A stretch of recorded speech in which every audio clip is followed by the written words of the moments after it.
Hi everyone, this is Marlene with Miami Ghost Chronicles, and I want to welcome you to another episode of Stories of the Supernatural. If you're watching it on the internet or listening to a podcast version of the show, make sure to subscribe so that you get notified when a new show is released.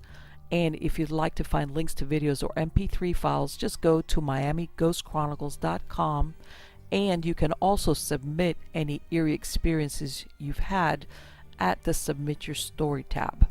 Also, hook up with us on Facebook, Twitter, and Instagram, where you can find information not only about new shows, but also about monthly free merchandise giveaways. So get comfortable, enjoy this new episode, and just imagine it's a dark and stormy night where not a creature is stirring, not even a mouse. And if a creature is stirring, you hope But it's here a we go, mouse. hour two. Hour two. I made sure to leave something left in the tank for my second date tonight. And if you know her like I do, I'm going to need it because she truly is an all things paranormal authority. If she starts teaching a course in the paranormal, I'm enrolling. Television and radio personality, author, blogger, and on and on. There can only be one. Marlene Pardo Pellicer. How are you, Marlene? Fantastic, Shawn. How about yourself? I'm doing great. You took this on such short notice. Um, and I know it's 9 o'clock where you're at on the East Coast. Yes. So thank you so much for being with me for an hour. I don't know what else to say other than you have so much to talk about, so much to just to put out there. I'm just going to go ahead and turn my mic and headset off, leave the room for a while, and I'll come back in an hour, okay? No. Come on, now, come on. We've got a lot to talk about. Okay, I'm going to start off. I told everybody in the first hour I was going to ask my second guest the same thing. So here we go. What are your plans for Valentine's Day? Believe it or not, I'm doing a presentation at a holistic fair, a holistic exposition. Oh, I printed it out. I have it right here in front of me. That's February. Join me Saturday, February 16th at 1 p.m. for my presentation, Hypnosis and the Paranormal. How cool is that? The Spirit University presents AHA Holistic Health Expo. Saturday and Sunday, February 16th and 17th, 11 a.m. to 6 p.m. 2 fun days, a ton of exhibitors, an obstacle course, conferences, workshops, demonstrations. It's at the Bradenton Convention Center, and that's in Palmetto, Florida. It's only $10 to get in. Guys, for all of you there that live there, that's a no-brainer. For all of you that have the means to travel and get there, that's a no-brainer. But that looks like a wonderful, wonderful event. So Yes. you might as well go ahead and talk to us about it. I've got the flyer right here. Talk to us about the AHA Holistic Health Expo. Well, mostly they've got a ton of speakers coming on, and a lot of it has to do with, of course, mind body connection, different spiritual aspects. I'm doing it about the hypnosis and the paranormal. For people that are not familiar, Sarasota is actually the town, because a lot of people are not familiar with Palmetto per se, but it's right there, almost just in the area of Tampa, Florida, on the west coast of Florida is where they're going to have it. And they've got it's packed full of great speakers about different aspects having to do with the holistic. And that's the thing, that anybody who understands about holistic approaches to health, spirituality is absolutely a cornerstone of that. And as a matter of fact, there's lots of MDs which are doing a presentation, because I think that finally they're coming around to realizing, as far as Western medicine is concerned, that they have to integrate all these aspects as far as to treat people for illnesses. That's going to be such a cool event. Down in Florida, what's the weather like now?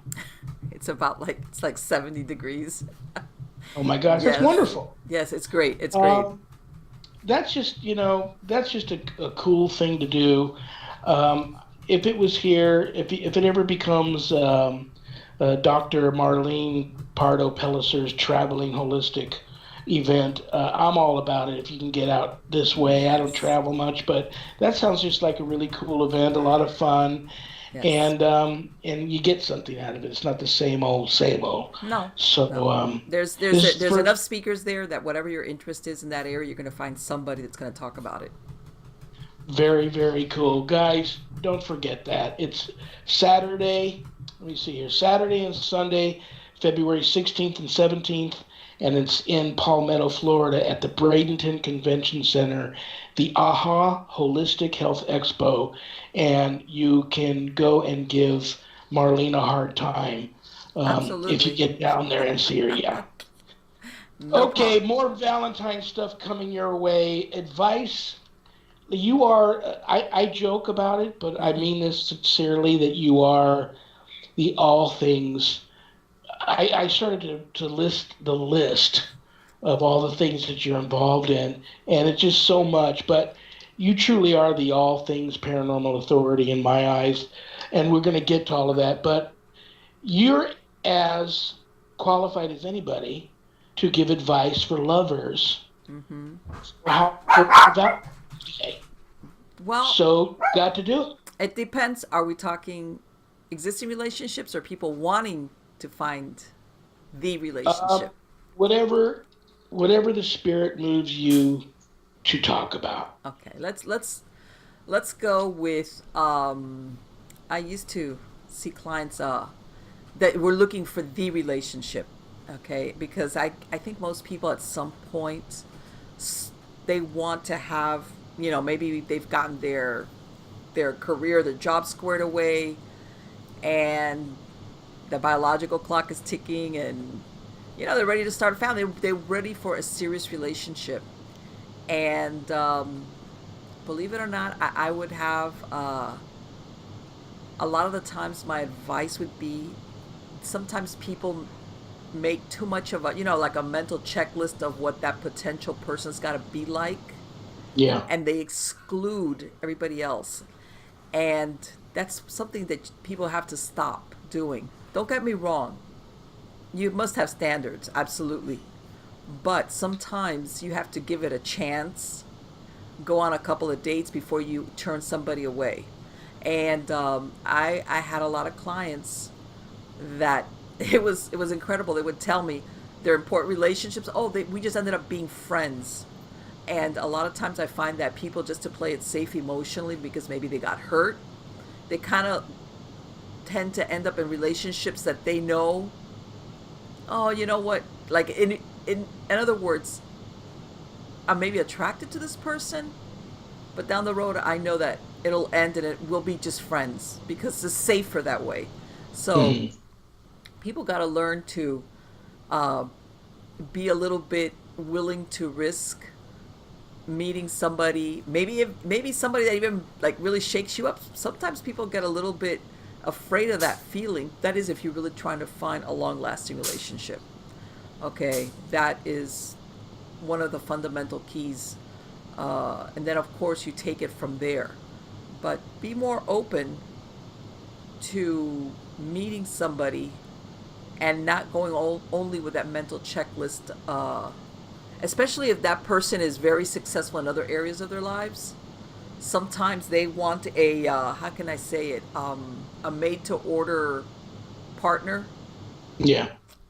and that's okay. There's nothing wrong, but at the same time, I think they cheat themselves out of possibly the relationship that they're looking for, because that's usually what escapes them. They don't have that person that they're looking for, which is, besides the sexual chemistry, the love, that is a partner, is their friend, somebody that they can trust, and vice versa, and that, again, they have common interests, but at the same time they give enough each other enough space to do their own thing if that happens to be not what they're interested in. So yeah. Yeah. And I hate to say it, nowadays there's a lot of distrust in potential relationships. People are very careful sometimes going into relationships. There's almost like they're expecting the other person not to be trustworthy. There's a lot of it's complicated nowadays to be in a serious relationship, Sean. It really Yeah, is. it is.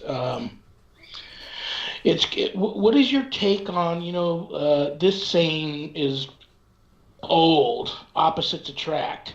But it's like Sharon and I, there's many things that we are very opposite on, but there's many things that we're a lot alike in, and it just works. What is your take on having someone that's into everything that you're into versus the opposites attract type thing? Okay. Believe it or not, really that that saying opposites attract is the way it should work. Okay. Opposites attract because you complement, you have what that other person lacks. And we're not talking total opposites, diametrically opposed, but you have certain personality habits. And I'm going to give you an example. You might have one partner, which is the kind of person that if they walk into a party and they don't know anybody, don't worry, in an hour, they know everybody. Yep. And they'll sit there and they'll make jokes to strangers. And then you have the other person who's in the corner nursing a drink. Believe it or not, that's a good compliment.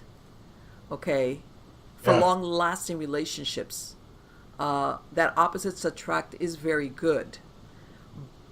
Um, and sometimes, again, it's surprising sometimes how people, especially if they've had a like a heartbreak with that type of person, which is really what they need, they kind of like stay away from them. I'm gonna bring something in on the paranormal aspect of love, here, Sean, when it comes to love, and this is because I ran across it with some of the clients I used to have, where they would tell me, you know what, I was in this relationship, it was over, but I can't seem to stop thinking about this person. I'm ready to move on, and for some reason, I can't. I think about that person, but I don't want to be with that person. Blah blah blah blah. One of the things I found was that sometimes we have ties on a spiritual, metaphysical level with this person. Okay, and that's why some people they they get stuck. They fail to attract new romance. Okay, sometimes this happens also. Um, they can't leave the past behind. Maybe it was something that they didn't want to end, but it did. And what will happen is, let's say they go to an event, and physically they might appear to be unaccompanied, but on a metaphysical plane, they're giving off vibes that they're still emotionally unavailable. In other words, that they're in love with somebody else. Or Yeah. if there's still ties between people, because people don't realize that when you're in a relationship with somebody, okay, even if you break up and you might be even living in different, there's still an exchange of energies and enmeshment that sometimes is like a cord between you both, and people have to get rid of that. And by this I don't mean forget about the person, because whichever way you like it, whether it was a good relationship or a bad relationship, it's part of your past. But people need to do sometimes conscientious, what I call cord cutting, like letting that person go, vice versa. And it's surprising what will happen as far as the romantic life is concerned. And then Yes. we can get into, you know, attracting the right type of person. And this also holds true. You sometimes people, yeah, I'm sure you've heard of people getting into relationships and somehow or other it goes south for them, and they'll keep saying, "Oh, I don't understand. Why do I always end up with this type of person?" Like they keep repeating the same type of pattern with the kind Yeah. of person they end up in. Sometimes this has to do with that, because they still got a cord between themselves and that original person, and they can't get the original, so they try to like a replacement person, and that's not really who they really would makes them happy. But that's something that people should consider, especially if they're trying to get into a new romance and something or somebody different. They want a different outcome in the relationship than what happened before. What do you think about when people say, I'm in love, we're planning to get married, but we're definitely not planning on having children because by the time my child grows up, the world won't be worth living in? Oh, come on. You know what? I'm afraid that there are people that say that, and I'll tell you what. if both persons, I'm, you know, obviously, people should have that. Okay, how can I, because I've run across this. Number one, this should be something both people agree on wholeheartedly. Okay, before they commit. In other words, don't have one partner say that what you just said, like I'm not, and the other person be thinking, nah, you know what? I'll change his or her mind. Yeah. Yeah. Later on, I'll get him to come around to my way of thinking. Don't do that. Don't do that, because that usually backfires really bad.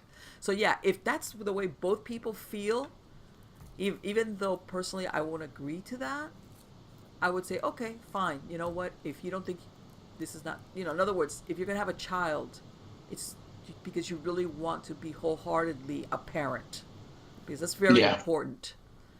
But again, both people have to be on the same page. That's really something super important in a couple that are considering being parents or not be parents.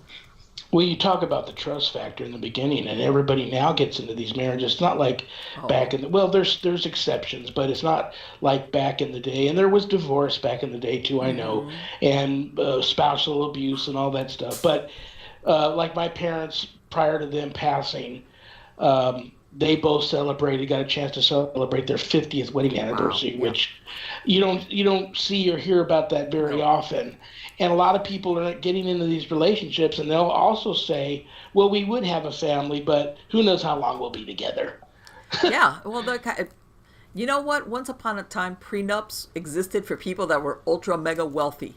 Okay, but prenup did not exist in the lexicon of regular ordinary people, even if you had a little bit of money. You know what I'm saying? Yeah. Nowadays, I've heard it's become more and more common for people to go into marriages with a prenup, and it's like, Well, uh, it's a 50-50. Sometimes it's a deal breaker when the man or yeah, the woman comes to their spouse or their future spouse or whatever and says, "Now listen, I've thought about, we should do the prenup thing." Sometimes the other person freaks out. yeah, yeah. Again, and that's something you definitely need to come to terms with before you get married, because, but yeah, but let's put it this way: when people start having those thoughts that you described, forget putting the brake on the having the baby part. You need to put a brake on the marriage part. Okay, don't Yeah. don't even go to the baby thing, because there's something here that there's either, and you know what, I've found, Shawn, that people sometimes have, let's say in a relationship, let's say, how sometimes people expect, by this age I want to get married, like you said, maybe they're getting a little bit older, their friends have gotten off and gotten married, have families, so they're thinking, oh, I got to do it. And sometimes they pick a person that they're attracted to, but it's like, yeah, this is the right type. And they really do have serious doubts, but they, instead of saying, I'm not being honest with myself, or they put up those excuses, like what you said, um, why bring another child into this world, Yeah. or I know this is not going to last. And it's like, okay, there's something here that you're not dealing with, and you're putting it on the wrong thing. I absolutely believe that. Let's put it this way: I do believe in marriage. Absolutely, I know a lot of people. It's more acceptable for people to live together, and I believe they've done studies where they find that couples that prior to getting married don't live together sometimes do better than the ones that don't. But again, that's different for everybody. Not everybody's on the Yeah. same page. I think mostly what it boils down to is the kind of commitment that you're willing to bring to the relationship, whether it's officially married or monogamous, whatever it is. It's that you're willing to, in your mind, think, I'm going to be with this person till whenever. And it's easier said than done, Oh, wait until the right time. But it worked. I didn't set out to do that. I didn't get married till I was 40. okay. But obviously, me waiting worked out for me. Yeah. And Sharon and I just recently celebrated our 16th wedding anniversary. So Yeah. go Congratulations. figure. I would have, and before meeting her, I would have never thought, nah, I've got really not a whole lot to offer in today's relationship, in today's dating world, what people are looking for. I'm a weirdo. I drink too much. I still dabble a little bit in some drugs. I still, I like big dogs, and I'm a weirdo ghost hunter. Who wants to be with that kind of guy? And all that's changed for me, since meeting her. So, unbeknownst to me, the whole waiting thing worked out. So I Yes. don't want people to feel like, oh, well, it's over now. I'm 35, 40, 50. It's not going to happen. No, it can still Right. happen. Right. But you know what? Sometimes people cave into peer pressure, especially if all their friends have paired up, and they kind of feel like, I'm the odd person out here. Yeah, But no, but it's not a one size fit all either, Sean. you're right. It isn't. Well, as usual, you wonderful responses. I feel that you've helped some people out there listening, and only said as only you could say it.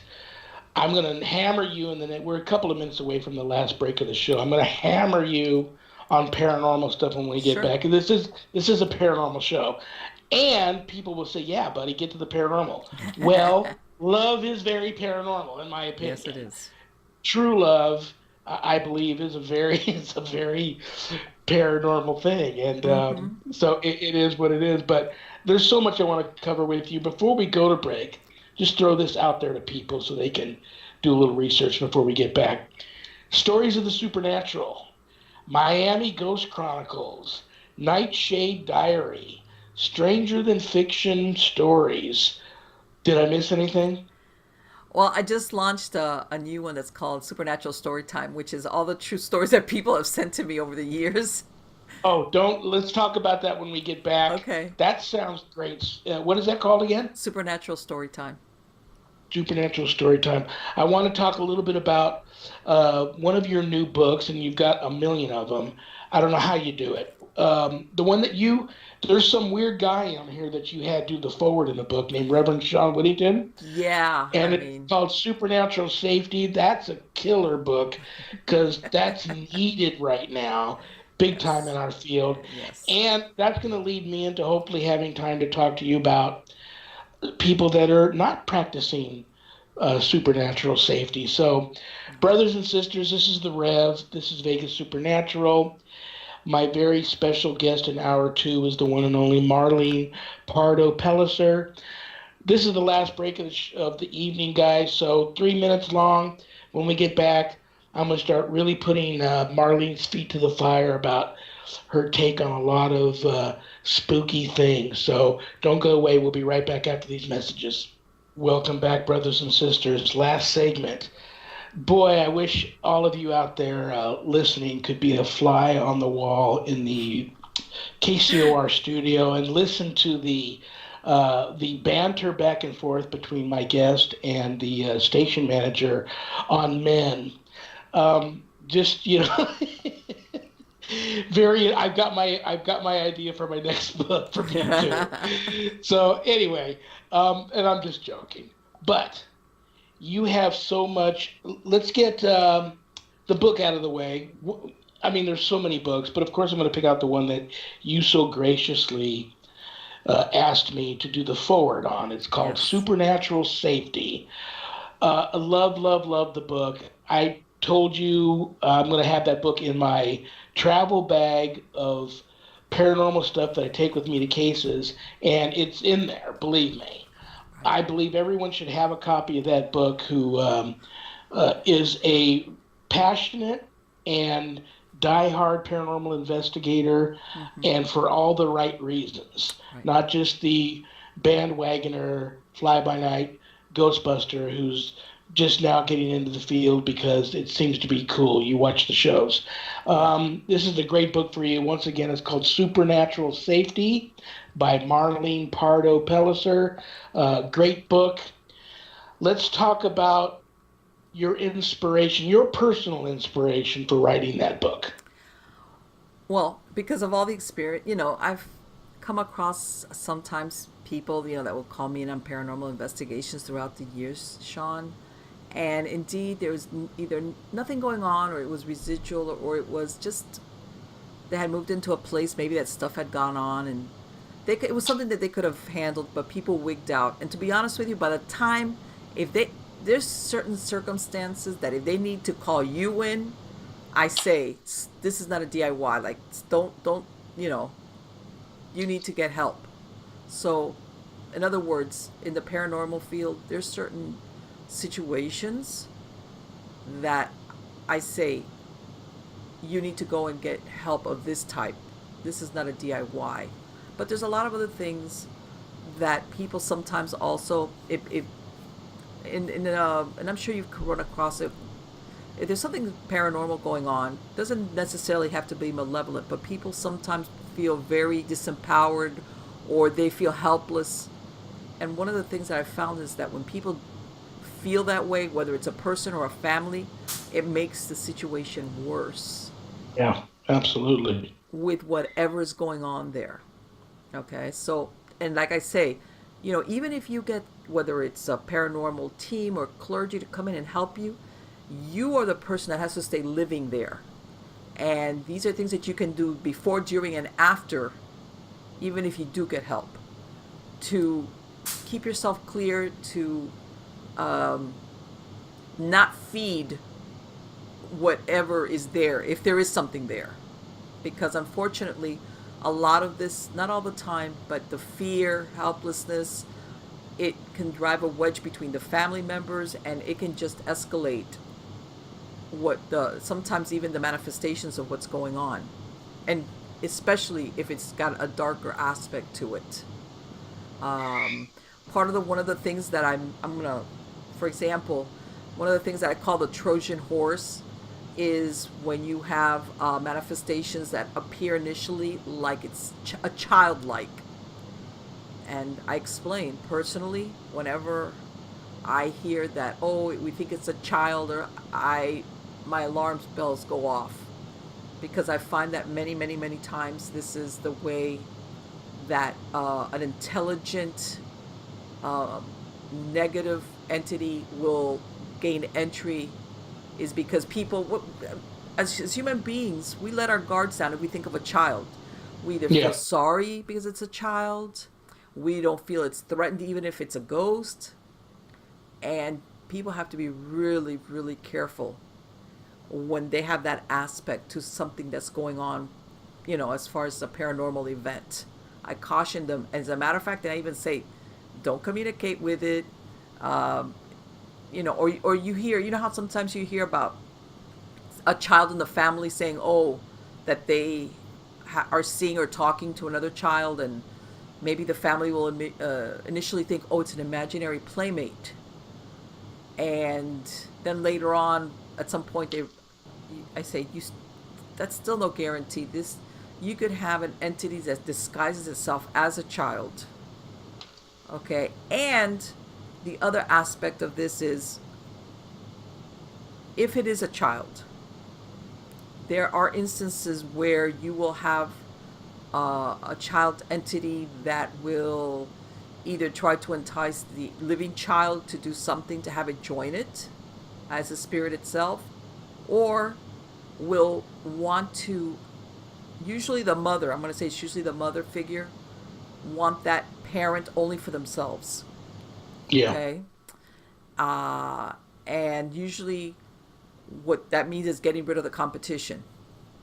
Okay, because maybe that child in life didn't have enough affection, wasn't taken care of, so they have a very deep hunger, even in spirit form, for that type of caretaking and affection. And I've run across that.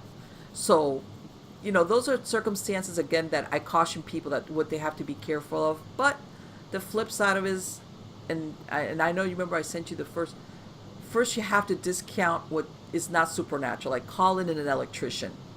Okay, look for regular reasons why you're experiencing whatever it is before you go down the road of it's paranormal. But I think that with so many paranormal shows on today, people immediately go there, like, oh, it's a ghost.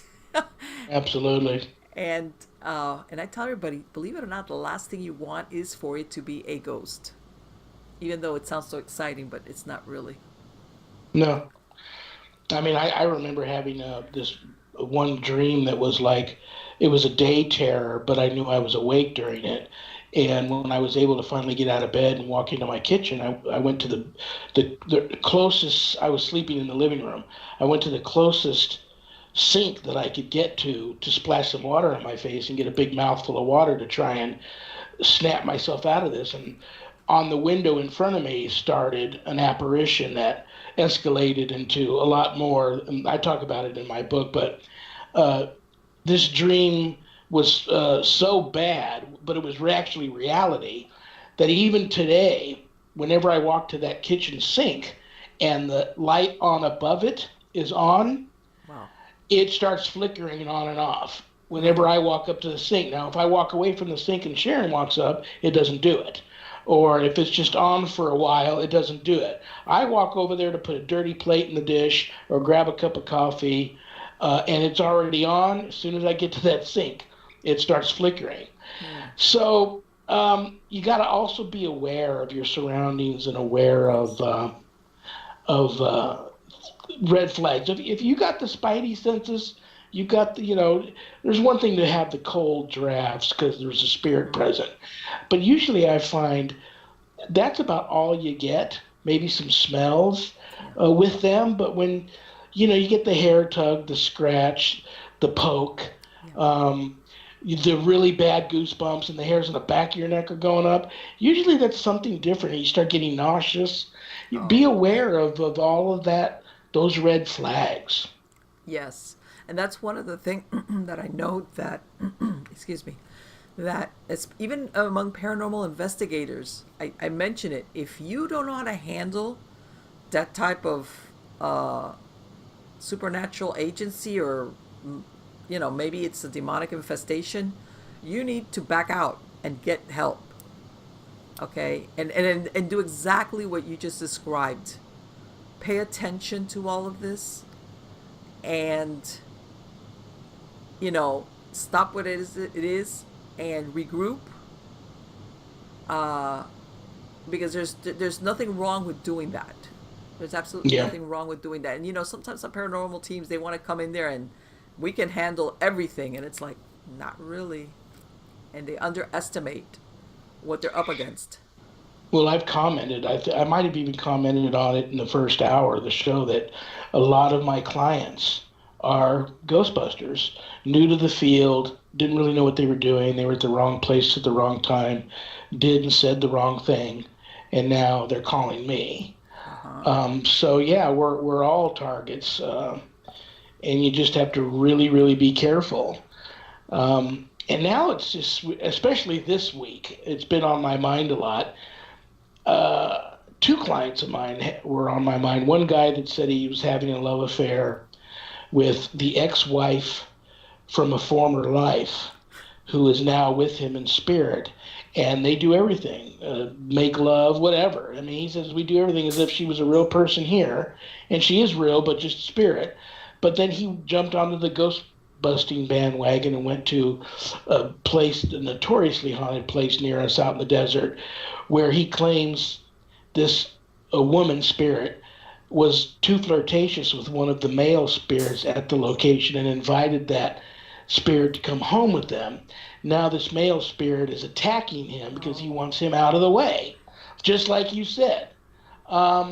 He wanted me to come and just get rid of that spirit, but not the one of his ex-wife from another life.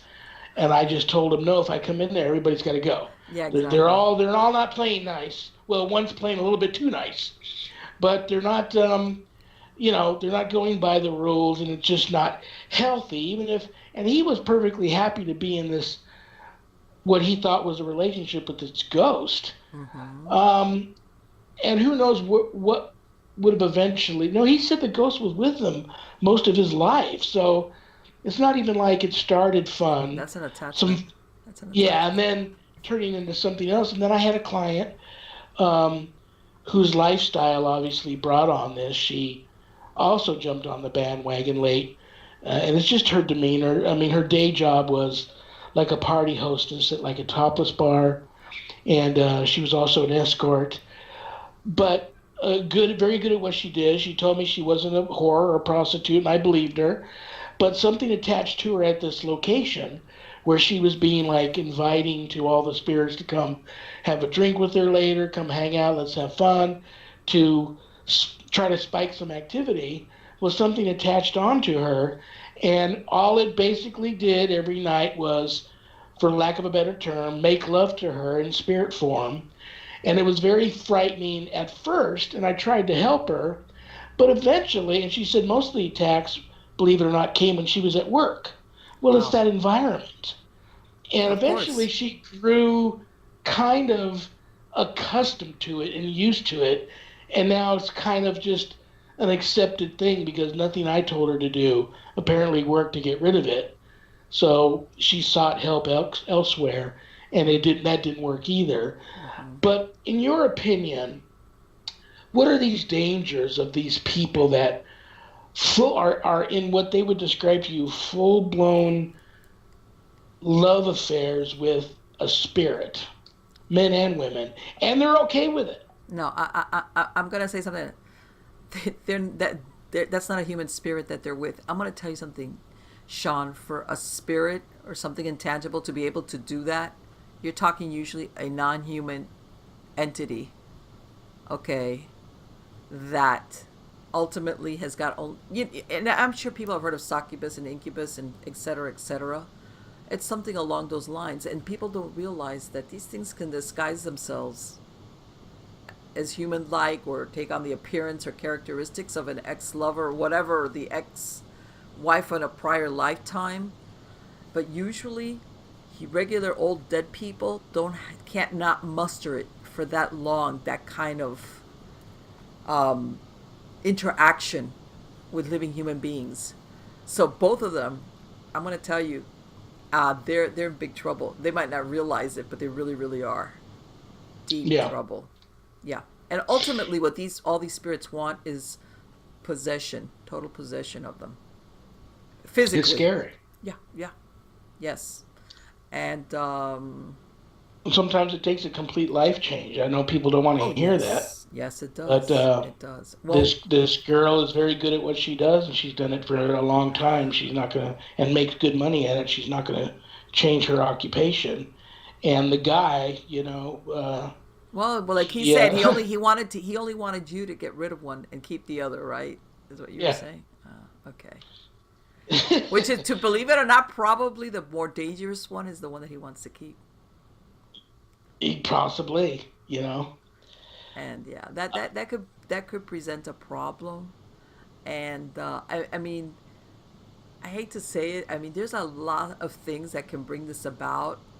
Whether they've got a weak aura, there's something about that situation feeds their soul. It's a dynamic. I don't think it's just that lucky you, boom. I mean, there's something there that brings it about. Uh, and sometimes people go their whole lifetimes, Sean. I'm sure you've gone across this. Basically, being oppressed and obsessed, if not an outright possession. They never get rid of it because, like that friend of yours, they kind of romanticize somehow or other this connection that they have with this thing. And you can just watch them slowly. If you're close enough with them that you know them over a long period of time, you can watch it sucking the life out of them. Yes, yes, it is. It Yeah, does. it's well, switching gears here in the short time we come back, and I'm guilty of this. You know, God forgive me for saying this, and Mom and Dad, I hope you're resting in peace. I don't mean to conjure, but I wish my parents were still here. I Mm-hmm. know they're in heaven, and my sister all the time says, "Listen, you're going to be visited a lot by Mom and Dad, but no conjuring." So I never do that. But that seems to be number two on the most popular list of mistakes, is that some people are so missing their loved Yes. ones that have passed on, they indulge in these, um, for lack of a better term, all different forms of conjuring, whether it be going to a psychic medium or attending seances or just trying to conjure them on their own. And I've found, especially with loved ones, ancestors that I've had here in visitation and so forth, they're going to come. Right. When the time is right and Exactly. you need them to be there for something, they're going to be there. But it is wrong to conjure because now you're totally, opening yourself up to anything Sure. to come down.